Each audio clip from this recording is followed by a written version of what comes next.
Hi, I'm Lindsay. And I'm Stelina. Together, we are moms to 5 children, including 2 sets of twins. At Tweet Dreams, we are passionate about helping families achieve the peaceful night's rest they deserve because we were formerly overwhelmed and sleep deprived ourselves. We love nothing more than helping families achieve their specific sleep goals, so the whole family can be rested and thriving. On this podcast, you'll not just hear about sleep-related topics. We'll chat about how it started, where we are today, and the experiences that have shaped us as mothers of twins. We hope you'll enjoy listening to the ups and downs, the highs and lows, and everything in between. Hey, and welcome back to another episode of Twin Life with Tweet Dreams. Your hosts are here, Lindsay and Stelina. We are twin moms, sleep consultants who like to talk about twin life. If you're just joining us for the first time, welcome. Today is a sleep episode. And Stelina and I are going to cover just some basic tips on a sleep regression series that we're going to do, right? So it's no surprise that we're going to start with the 4-month sleep regression. And I'm going to start with some tips and just basically an overview. If, let's be honest, everybody knows about the 4-month regression, but if you're like, what's the 4-month regression, right? Let's get into it. So a couple signs of the 4-month regression that we typically see are that it's kind of like a switch just gets flipped and the routines and sleep with your baby or twins is not how it was weeks and days before. And it can be as drastic as, well, yesterday baby took their naps and now today they sleep like 20 minutes, right? It can literally be that horrifying. So when we think about the signs, this is something you'll be looking for if you have a newborn, right? And if you have a baby or babies with adjusted ages, we like to say that this regression can happen between earliest 3 months adjusted or actual and as late as 5 months actual or adjusted. And what happens is, 1, baby doesn't sleep long stretches anymore. Oh, dear God. 2, baby is fussier and crankier than normal, right? Because they're probably tired and they're just going through this developmental phase, right? And then also baby fights naps and wants to be held or wants to contact nap. I feel like that is a very, very common thing where it's like, okay, we used to be able to put them down in the bassinet or the crib at least once a day or sometimes more. And now that's just literally not happening. And so these are like the most common signs that you might want to scratch your head and say, no, my baby's not broken. It's just they're going through this developmental change. And so that leads me to understanding why it happens. So your babies are now developmentally sleeping through more sleep stages, which naturally causes more cycle changes. And what I mean by that is the science behind newborn sleep is sort of one way or the other. They spend about 50% of their time in REM sleep, which is like when they dream and like maybe fidget around, maybe smile in their sleep and make some noise. And then they spend 50% of the other time of their sleep into non-REM, which is like that deep sleep. Think like limp arm, right? You could pick up your baby's arm and drop it and then they're not waking up. Or there's like a loud noise and they don't get disturbed or anything like that. So 50-50, right? So if we're spending 50% here and 50% there, we spend more time in both places, right? Less cycle changes. But as they come into that 4 months, the biology of their sleep changes and they now go through more cycles. Like I mentioned, 3 non-REM and 1 REM. So as your baby does that, they wake up more, right? This is literally the new reality, but don't worry. And I just wanted to touch on like literally like just why this happens. You haven't done anything wrong. Some parents don't notice the 4-month regression, but let's be honest, most of us are going to notice it. Okay, so as your baby fully awakes, they're in a deep sleep, they go into their REM cycle, and then they come back up to a light sleep, they will likely fully arouse because maybe they fell asleep with the pacifier in their mouth. Maybe they fell asleep in your arms and then you move them to the crib.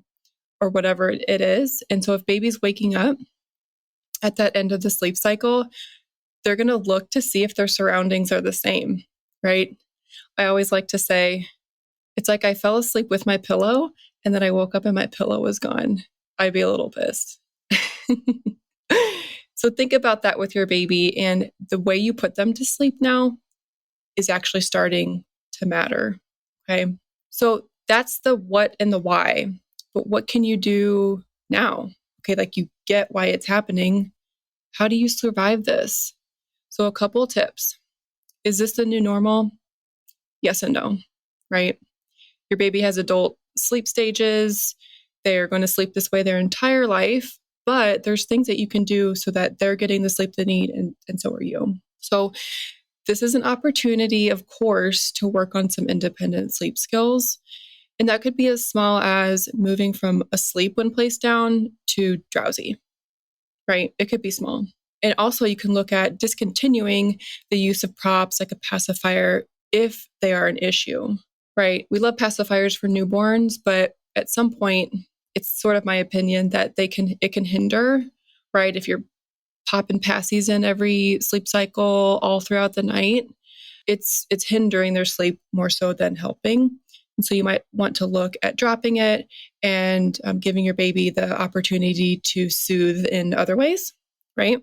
Like getting their hands in their mouth, making sure you're not swaddling anymore, right? We're past the swaddling stage because we actually do want the safest sleep and we do want baby to be able to get their hands in the mouth.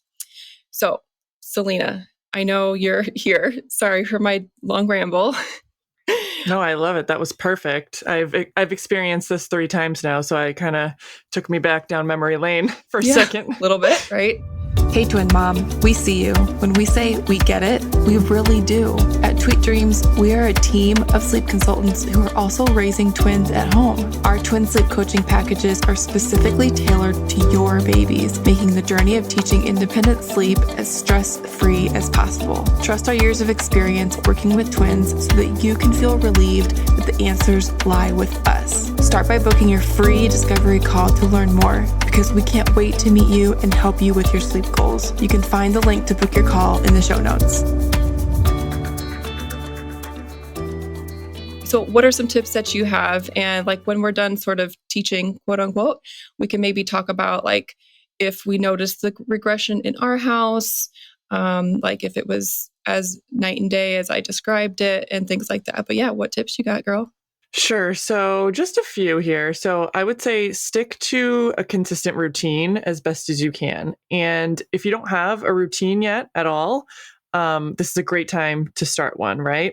So that means a daytime routine and a bedtime routine. Okay. So if you don't have those, get started on that. And we have a lot of helpful blog posts on how to get those done.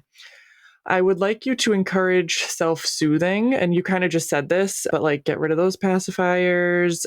Let's give baby some time to actually try to self-settle, right? So they're 16 weeks now, at least. And, we can be waiting a little bit of time before intervening, right? Let's give them that chance to try and connect those sleep cycles. Okay. If we don't give them a chance, then we don't know what they can do, right? So I always recommend, waiting, definitely practicing that pause before intervening. Another big one is the environment, right? So sure, the 4-month sleep regression happens, but we want to make sure that everything else is also looking really good in baby's environment, right? So we want to make sure we're using the blackout curtains.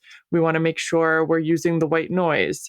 We want to make sure the temperature in the room is ideal. So make sure you're dressing your baby accordingly to all those things. So just kind of like take those things right off the table, right?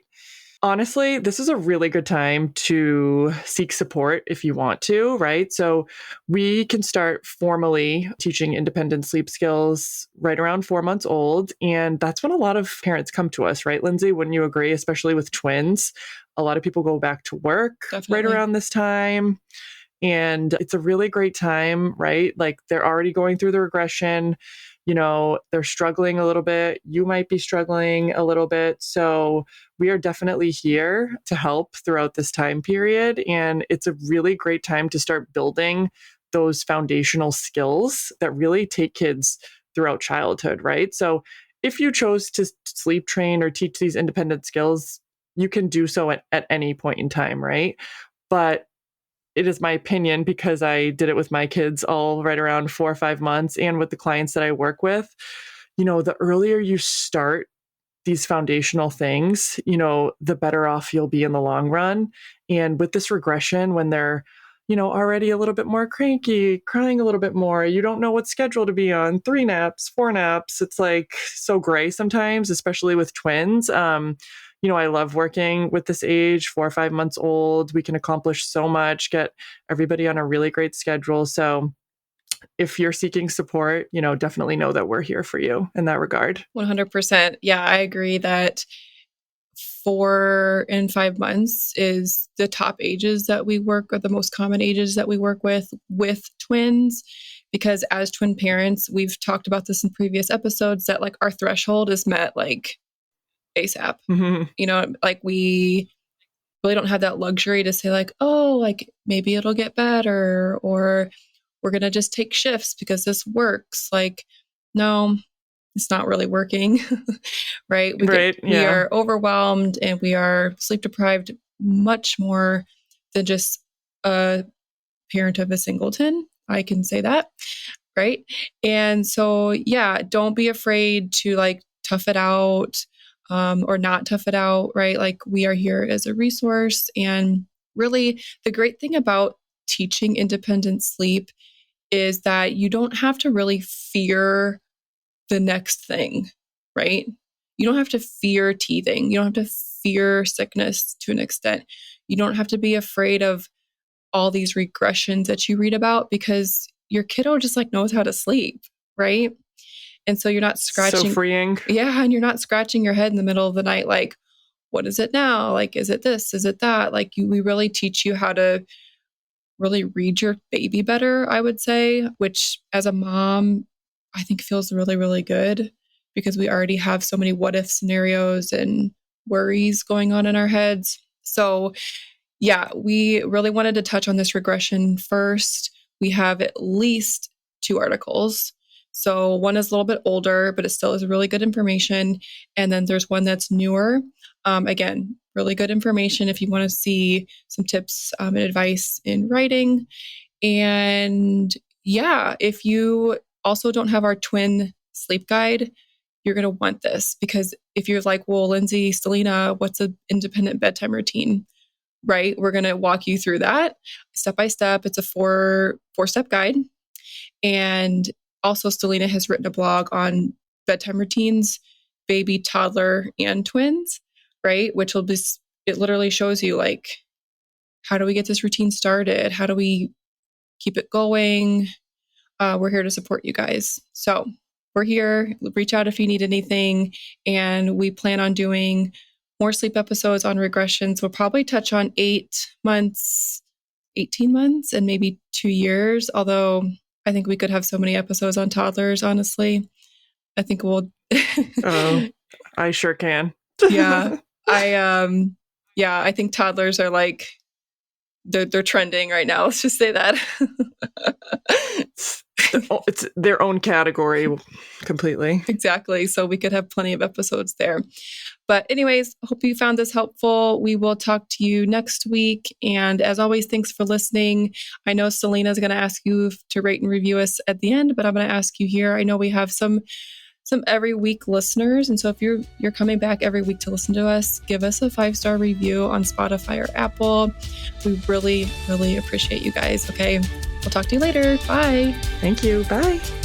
If you liked this episode and conversation, be sure to leave a review or rating. Share it with a friend on social media or a family member. It's our goal to reach as many parents of multiples and singletons alike. You're not alone in your parenting journey. If you'd like to hear about a specific topic or have an episode idea, please feel free to message us. We're here to help.